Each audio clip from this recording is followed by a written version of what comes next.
Hello all and welcome back to Shatter Our Souls with Novari. Today we are back in the Dull Headlands. And the Dull Headlands is an area that opens up a lot. Now, last time we did take a little bit of a detour through Lucky's last chance watering hole to try to hopefully take down a couple enemies, as well as get a couple main story missions complete. We also took a little bit of time to also get the fast travel network online, which is great. You don't have to worry about that anymore. For the next couple of days, shall we say, we're going to be focusing on three things. Number one, any and all side quests in the area. We aren't going to be able to beat Mad Mel, as I am right now at the very least, just because I don't have the raw power and output necessary to allow me to beat Mad Mel as I am. Yes. The second bit that I'm going to need to be cognizant of is the Mad Mel patrols. Now, the Mad Mel patrols and Mad Mel himself, itself, whichever you'd like to say, is a bit of a problem. So, starting off, we need to, I suppose, address the elephant in the room. Mad Mel is absolutely significantly more powerful than virtually anything we've come across. And fighting Mad Mel with fisticuffs, while it sounds engaging and maybe funny, is not something that I would necessarily recommend for anybody because of the nature of vehicles in Borderlands being an instant one-hit KO regardless of level differences and discrepancies. Thus, the goal is as such. We must make our way through Borderlands, or through the Dull Headlands, and complete as many side missions as possible. This way, we end up leveling up, getting a little bit more powerful, and by extension, also allowing the more side questy area to be just that, a side questy region within the Dull Headlands and within Borderlands as a whole. And I'll be honest, at this point, I'm a little anxious about this. The run I recently saw, done by, it would have been the Backlogs, was a one-shot challenge, wherein Lemon attempted to beat every single enemy in Borderlands, every single boss, you name it, with one hit.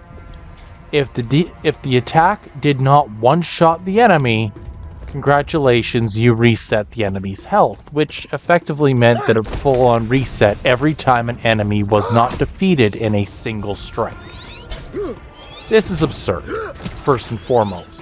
And Lemon focused very heavily on a special run of Borderlands wherein effectively glitches, oversights, and special abilities were all used to the utmost highest caliber simply because that was the only way to actually complete it in a reasonable way. Which brings me to my personal statement. I do not believe that I would be anything close to that.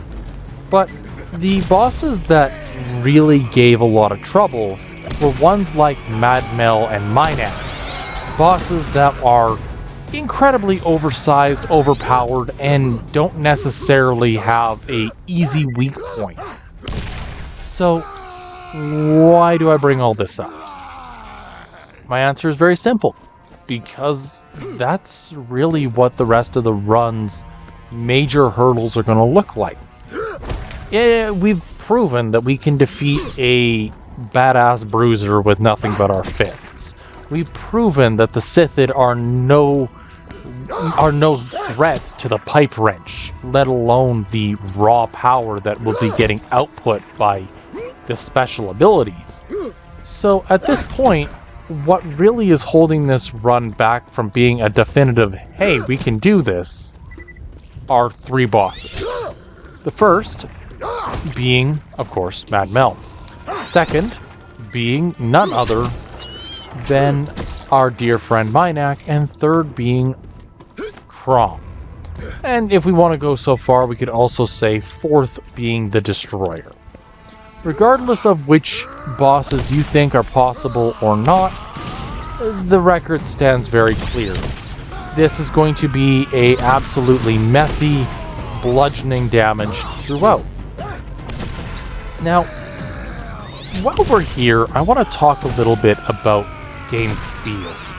It's something that I've mentioned in some of my past games and series that I've done that I don't really think gets enough attention. Because a shooter is a shooter is a shooter, or at least that's what I thought as a kid. I could play 007 Nightfire for hours on end, but I couldn't get behind other games at times. Sure, absolutely. Was I playing on the wrong console a lot of the time? Yes.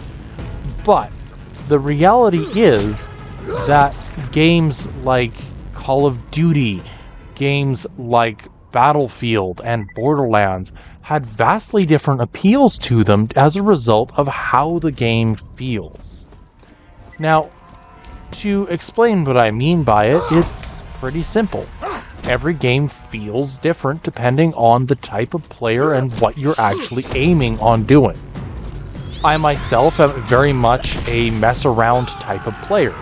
Borderlands kind of fits my slow-as-you-go playstyle. I'm the type of guy who messes around and sees how much I can find, what I can get into, what kind of problems I can cause, just because I can. Compare that against games like Call of Duty, which are very much a no-nonsense type of game, at least on the surface. And I find that I just don't gravitate towards it. There's nothing wrong with it. I'll say outright that it's an okay game, but it's not one that I would actively seek out. Halo is another one. It was meant to revolutionize the shooter in its time at the early Xbox, and yet the version of the game that we eventually get, that we see today, is very much a standard shooter with different firefights held throughout various arenas, and it's very much a skill-based, very much a traditional style shooter. Borderlands is not. Borderlands is a loot shooter, which in layman's terms effectively means that the game is meant to be played in short bursts with an overarching campaign.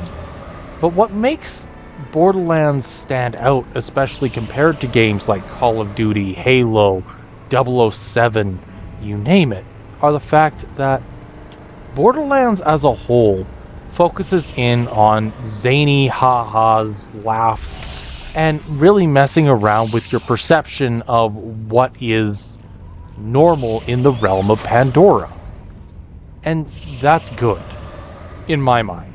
Because if everything were to be as serious as possible, Borderlands wouldn't exist. Reality would dictate that Borderlands wouldn't be a thing. And that's fine. We don't always need the most serious strategic games out there. Sometimes it's best just to relax, sit down, and have a laugh. Because why not? I mean, I haven't fired every bullet ever at this point, so why not, right? Borderlands, comparing Borderlands to other games, and I'm going to use Metroid actually as my comparison point. Metroid's core defining feature is often isolation.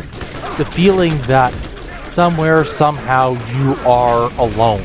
That there is nothing you can do to be with other individuals. You are effectively fighting off armies by yourself. And I argue that this is something that stands true for Borderlands as well. It's one that is isolating in nature, but where the isolation in Borderlands is the fact that you seem to be the only one that's really fighting for this cause. Every other individual is either an entity that is very much a villain, in the form of characters like Hyperion and Handsome Jack, to Atlas Corporation and Commandant Steel. Every one of the individuals that you interact with in these games are meant to be polarizing and against you. You feel like you're a one-man army in this case, especially if you're playing alone like I tend to. Borderlands was also designed from the ground up, in some capacity, with multiplayer in mind. This allows for the main campaign to take on more of a free-form playstyle, where two players can get together, hang out, have a laugh, play the game, and generally enjoy being with one another. So the isolation aspect that is notable and consistent within some games, like Metroid, just doesn't hit the same way here. The isolation is the fact that it's you against the world. Your challenge in Metroid is about gaining the abilities necessary to beat the next boss. That not every obstacle is attainable or breakable through every single moment of the game. The goal being, of course, as I've specified, about collecting tools, weapons, armors, something, anything to get you just that little bit further. And that's a wonderful thing to mention, because where getting that next new shiny weapon in Metroid is absolutely a monumental moment, where you think, yes, now I finally have what I need to take on the next boss. Borderlands and its approach to video games and difficulty put it at the polar opposite. Yeah, you're gonna get new weapons. You're gonna get new weapons every single time you pick up the game. But very rarely are you gonna get anything of note. Very rarely are you getting anything of worth. And so, yes, you can find 1,000 new weapons in an afternoon. But reality dictates that not every weapon that you find is actually going to be worthwhile. And so, you're effectively rolling the dice every time you pick up the controller, because at the end of the day, there isn't really much that the game can really do to make a boss impossible for the average player. Because the goal of the game is always consistent growth.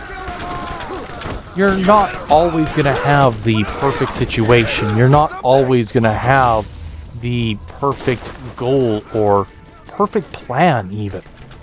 But through careful planning, thought, and even just, I'm stuck, let's go for a wander and see what I can find, every single task, every single boss is surmountable within Borderlands. Which brings us to my playstyle of Borderlands. See, where Borderlands succeeds is adaptability. Every single game, every single player is going to be radically different than the last. Every player is going to have a few weapons that they favor, let's be real. But every single player is going to have something that works right for them. First of all, I technically did get squished. Its tires were facing me. Unfortunately, I'm kind of in the rough situation of I don't know how to best get around that just yet. But, as I was saying, any solution that you come to in Borderlands to actually solve a problem is automatically changed based on how you, the player, want to approach a situation. And easiest way to describe it is as you see. By limiting the use of guns, by limiting the use of various tools within Borderlands, you get a dramatically different type of game. Now, to be clear, some players take this to absolute extremes. An example being, there are players who have beaten the entire franchise without dying on the hardest difficulty. These players are absolutely absurd compared to myself. There are some that have beaten the game using only environmental effects, beaten every game using every type of weapon imaginable, every legendary, every unique, and plan to do so a second time because why not? Borderlands is adaptable. Every run is different, even if every run is run on the same core set of rules. So, the reason I bring up all of this and say it in such a way is because at the end of the day, I believe that what in the world did I just do? I believe that virtually anything in Borderlands 1 is effectively possible. It's a matter of perspective. Being able to say, yeah, okay, Mad Mel might have a really tough time dealing down, or might be a very tough opponent to deal damage to. What do I need to do to get Mad Mel out? Well, first you gotta walk across the arena, about halfway-ish, 3/4. This will lock the gates to New Haven. Or will lock the gates, there we go. At which point, a series of enemies will come out. Typically, you're going to end up with psychos and a couple of the standard Mad Mel runners. At which point, you have to destroy about 2 runners before Mad Mel will show its face. Cool. At this point, you can fight Mad Mel directly, or you can continue to thin out the herd or thin out the enemy ranks. Whichever solution suits you, the player, best is the one you're gonna go with. Now, if you're like me, you have 2 options. Typically, I just let Mad Mel run me over with a truck and then proceed to shoot sniper round after sniper round at Mad Mel because there's nothing Mad Mel can do against an opponent at range. But if you don't have range as an option, what then? So, the reality is that it's going to be a lot of, shall we say, run and gun tactics. Getting in and out of danger as fast as possible and trying to avoid major catastrophes while we're at it. This is, by and large, the biggest hazard of this particular section of the run, and not necessarily the easiest to get around. So, what could we do? Theoretically, you could bring a vehicle in and run circles around the arena. Theoretically, this would give you time for your abilities to recharge, so as to get closer to your enemy and deal bigger hits to them, just on the basis of, hey, this is what I have on hand. That's option A. Option B is hope for a miracle or grind your way to a high enough level to beat Mad Mel without requiring any major events to happen to make that happen, make it so. I personally am more for the former, finding a loophole. Now, with some bosses in Borderlands, the loophole is absurdly simple. You walk into Nine Toes Arena, you look directly to your right, and there's a fenced-off section on the top. Congratulations, you can't be hurt up there. And now you take your sweet time, slowly but surely popping out, dealing damage, and getting back without too much of a problem. Cool. So that's one major problem down. What about the next? Bonehead has 3 separate sniper locations around the arena, as well as a skag nest just outside the arena that could be used to bring in further opposition to the next, or to that battle. Perfect.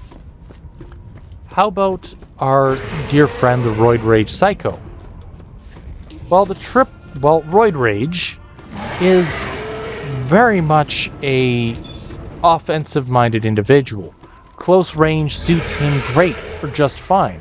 Get in at a medium close range with a gun or two and fire away with an SMG.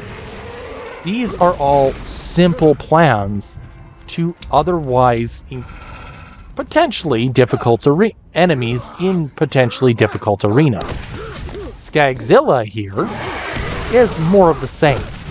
Skagzilla has an incredibly strong carapace, a incredibly strong outer shell, decently high damage, and high knockback. Effectively, we are dealing with an enemy similar to Moe and Marley. Actually, pretty much exactly that. But the biggest difference between the Moe and Marley battle versus Skagzilla is Skagzilla's size and capabilities. Skagzilla focuses on more, shall I say, short-range attacks at most occasions. Relatively slow. There is the basic charge, which basically just rams through you, sends you flying across the arena. There is the jump attack, where if you run at a 45-degree angle to the direction of its jump, congratulations, you will be fine. And you have a couple other special abilities, including, but not limited to, the basic swipe, similar to any other Skag's attack, and the Godzilla laser. The Godzilla laser, which is easily one of the most exploitable abilities in Skagzilla's entire arsenal. If you are fighting Skagzilla under normal circumstances, follow the direction in which Skagzilla is firing the laser, the goal being just to outpace it. Fire a couple shots down range at its critical point in its mouth, and Skagzilla goes down pretty quickly. If you're fighting a melee build like I am, then when using the big Skagzilla laser, just run in and attack it from behind, effectively reducing its likelihood at ever being able to deal damage to you in the first place. Or at least being able to do a heck of a lot more than trying to punch through its armor. This, of course, is a boss that would be best fought with a corrosive weapon, or with a corrosive ability. And I don't think I need to necessarily say why. By beating Skagzilla, you also gain access to one of the game's most accurate weapons. In fact, I believe it is the only weapon in all of Borderlands 1 with a 100% accuracy rating, making it by far and away the single most effective sniping tool for those that do not mind aiming down iron sights. Now, I have to specify iron sights because, unfortunately, most of Borderlands 1's weapons fall under one of two sight styles. There's scoped and iron sight. And iron sights are pretty well unheard of on sniper rifles in Borderlands 1. Almost every sniper has a scope of some variety. But the elephant gun, specifically, is the weapon I would say has the most accurate firing capabilities, but also one of the most difficult firing capabilities to land properly. So, effectively, 6 of one, half dozen of the other, you're gonna always struggle with it. But a max level elephant gun is going to do an incredible job against most basic enemies, and maybe even a few at range, if landing the shot is all you're aiming for. Anywho, so I want to quickly turn our attention to the Madmel runners. The Madmel runners have 3 basic issues at the moment. Number 1, half of them have rocket launchers. I don't necessarily need to say why getting hit by a rocket is not my definition of a good time. Number 2, I think it's pretty self-explanatory. You get hit, you instantly die.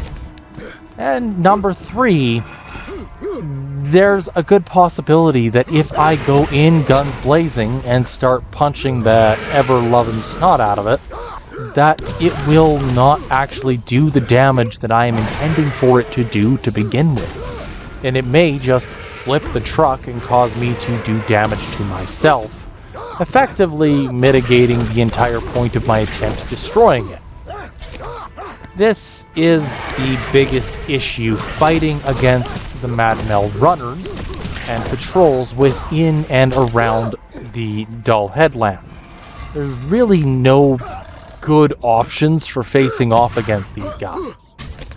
The three best solutions that I have for dealing with them at this moment in time are effectively spawn camping, which is to hang out around one of their garages, wait for somebody to spawn, and absolutely tear into them, hoping that I do damage before they go all out and start dealing damage back to me.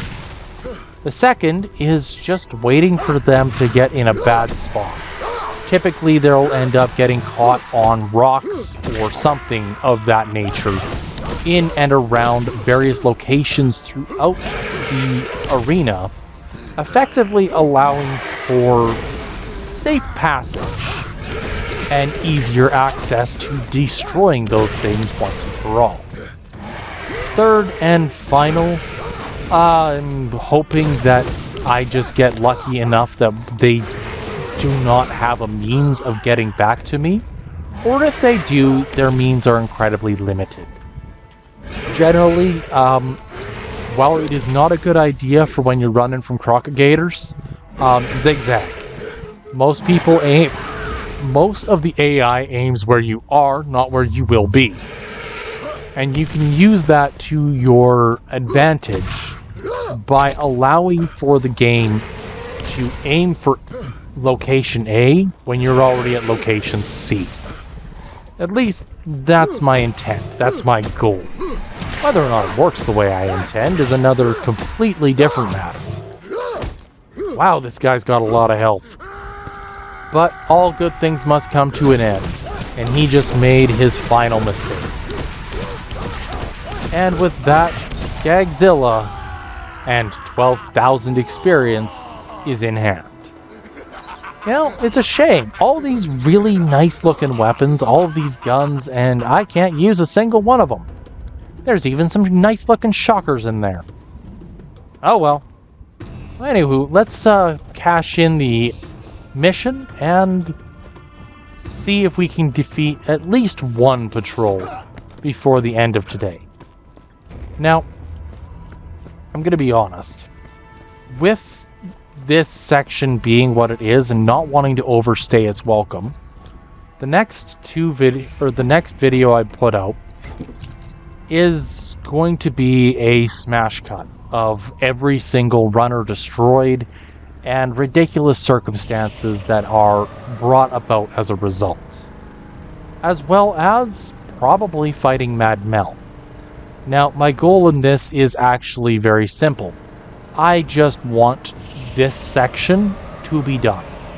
I understand that the Dull Headland is an area that has a lot that could be done with it, but there's not a whole lot of intrigue or mystery in this region. There's not enough really drawing me to this region to talk about. Therefore, I'm going to smash cut and do a rather hastily segmented section for this, or for the YouTube, with a major caveat. I will have the full version sitting below in the description, as I believe that if you're interested in actually seeing what all went down and how many times I throw my head against a wall, that would probably be a good place to start. Anyways, let me know what your thought is in the comments below on that one, because I don't necessarily want to make this shorter than it needs to be, but I also don't want to waste anyone's time. I feel like that's just not the way I roll, or not the way I want to roll. Anyways, at the moment we're hunting down runner patrols, and our first target on the right. This poor bugger got stuck in the rocks. we want the explosive punches. The reason I want explosive over other damage types is due to the fact that explosive damage tends to work better on vehicles and machines to begin with, compared to a lot of damage types in Borderlands as a whole, with the second best being easily corrosive damage, as vehicles would count as armored enemies. But what I like about, I suppose, shall I call it the elemental triangle of Borderlands, is that they each suit a niche. You have incendiary weapons that deal with enemies that have flesh-based health.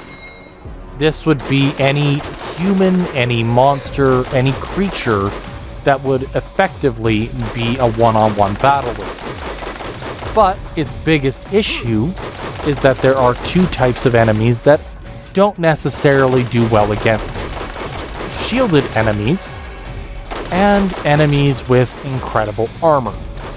Shielded enemies are typically human and have a lovely blue health bar beside them. Oh, yay! Bandit runner. Oh, no, no, no, no, no! Okay, he just got away. So, yeah, that's the other issue I'm running into. Shields are very weak to shock damage, which is great. It makes for a very simple answer to any blue health bars out there. Oh, blue health bar, shock weapon, let's go. But the harder of the three basic elements to deal with is corrosion. Corrosion doesn't really do well against shields. There are certain enemies that have shields that are corrosion resistant, which makes it all the harder to deal with. And on top of it, corrosion doesn't really do as much as incendiary in most cases. And so, typically, heavily armored enemies, such as Alpha Skags or the King or Queen Spider Ants, as well as runners, are definitely a rare enemy variety to come across, and one that, unfortunately, due to the nature of the game as a whole, really are too infrequent to necessarily devote a weapon slot to corrosion damage at any point in time. Which is why explosive damage. Explosive damage is the single most versatile damage type in the game. Explosions can deal damage to shields. Explosions can deal with armor, and an unguarded opponent is just going to implode against explosions. Therefore, generally speaking, if you were ever to devote a single slot or a slot of your weapons specifically to one damage type, you would devote it exclusively to explosions. Because explosions are a beautiful thing. For one, Mr. Torg would agree. And number two, because if it's the single most versatile, if you don't have an answer readily at hand, you at least have a solution at close grasp. It's something that I often find myself gravitating away from, just because I always feel there's quote-unquote better options. But reality dictates that there really isn't a better option. There's always going to be something, and so you end up in this situation where you could do a little bit every time you pick up a controller. You can do a little bit every time you play the game. That's no big deal. But going ahead and doing as much damage as possible, really? You're just taunting me now. That's rude. You can do consistent damage with a consistent weapon every time you pick it up. Or you could do heavy damage on one enemy and have to swap out every 3 enemies because you end up with an enemy that's immune. This is part of the loop of Borderlands. and something that I will be getting into a little bit more in detail later on. But for now, I think it's safe to say that I'm not getting any more runners tonight. So, if you don't mind, I'm gonna shut her down. If you like what you see, I'd love if you left a like, a comment, maybe even a subscribe. And I will see you next week, where we will be defeating and or throwing my head against the wall that is Mad Mel next time. Until then, take care of one another and have a good one.